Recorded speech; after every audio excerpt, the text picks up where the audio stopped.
जय श्री कृष्ण। राधे राधे। कार्तिक मास महात्म्य 16वां अध्याय सुनेंगे। इस अध्याय में हम सब करक चतुर्थी व्रत का विधान सुनेंगे।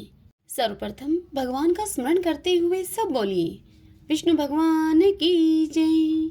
ओम नमो भगवते वासुदेवाय। देव ऋषि नारद जी राजा पृथु से तुलसी और आंवले की महिमा का बखान करते हैं। इतनी कथा सुनने के पश्चात राजा पृथु देव ऋषि नारद से श्रद्धा पूर्वक प्रणाम करके कहते हैं कि हे महामुने, कार्तिक मास में भगवान विष्णु की पूजा का महात्म्य सुनकर मुझे बड़ा आनंद आया। हे ऋषिवर, आप यह बताइए कि इस मास में किस अन्य देवता की भी पूजा होती है क्या? यदि होती है तो आप उस पूजा का क्या विधान है वह बताइए। यह सुनकर देव ऋषि नारद जी बोले कि हे राजन, अश्विन शुक्ल पूर्णिमा को ब्रह्मा जी का व्रत, कार्तिक कृष्ण चतुर्थी को गणेश जी का व्रत और अष्टमी तथा अमावस्या को लक्ष्मी जी का व्रत किया जाता है। जो कुमारी कन्याएं सुयोग्य वर की इच्छा से कार्तिक मास की चतुर्थी को गणेश जी का कर्क चतुर्थी व्रत करती हैं, उन कन्याओं को सुयोग्य वर की प्राप्ति होती है। यदि विवाहित स्त्री इस व्रत को करे तो उसका सुहाग अटल रहता है। नारद जी की कही हुई इतनी बात को सुनकर राजा पृथु उनसे पूछते हैं, हे महामुने, कृपा करके हमें यह बताइए कि इस व्रत के करने की विधि क्या है।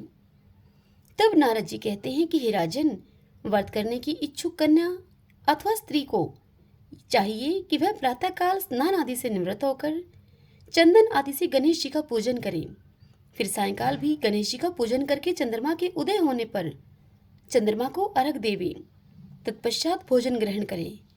हे राजन, सधवा स्त्रियों को अपने सुहाग की रक्षा के लिए इस व्रत को करना अवश्य चाहिए। हे राजन, अब मैं तुमसे इस व्रत का इतिहास बताता हूँ, तुम ध्यान पूर्वक सुनो। प्राचीन काल में भद्रवती नामक एक नगर में सुधर्मा नामक एक राजा था। उसके 4 पुत्र और एक पुत्री थी। उस राजा के पुत्रों के नाम रविदत्त, सुशर्मा, जय शर्मा और सुशोभन थे और पुत्री का नाम था वीरमती। इस कन्या वीरमती का विवाह देवव्रत नामक युवक से हो गया और दोनों पति पत्नी प्रेम पूर्वक अब रहने लगे। एक दिन की बात है कि अचानक घर में एक सांप के द्वारा काटे जाने से देवव्रत की मृत्यु हो गई। यह देखकर वीरमती विलाप करने लगी। अब उसके विलाप को सुनकर उसके माता पिता और चारों भाई तथा कुछ नगरवासी भी वहां पर आ गए और देवव्रत को मरा हुआ देखकर वे शोकाकुल हो उठे। शीघ्र ही यह समाचार पूरे नगर भर में फैल गया। उसी समय पुलस्त्य मुनि अचानक ही वहां पर आ पहुंचे और समाचार को पाकर राजभवन में गए। ऋषिवर को आया हुआ देख राजा ने उनका हाथ जोड़कर अभिवादन किया और दुखी मन से उनसे बोले कि हे महाराज, कौन से पाप कर्म से मेरी यह कन्या युवा अवस्था में ही विधवा हो गई। तब त्रिकालदर्शी महर्षि पुलस्त्य ने उनसे कहा कि हे राजन, संकल्प लेकर भी तुम्हारी कन्या ने भगवान गणेश के व्रत की उपेक्षा की है, जिसके कारण यह वैधव्य को प्राप्त हुई है। हे राजन, रिद्धि सिद्धि के देवता गणेश जी की जो भी मनुष्य उपेक्षा करता है वह इसी प्रकार कष्ट पाता है। इस संदर्भ में मैं तुम्हें एक प्राचीन इतिहास सुनाता हूँ। एक समय ब्रह्मा, विष्णु, महेश और इंद्र आदि सभी देवता दैत्य के विनाश का उपाय सोचने के लिए एकत्रित हुए।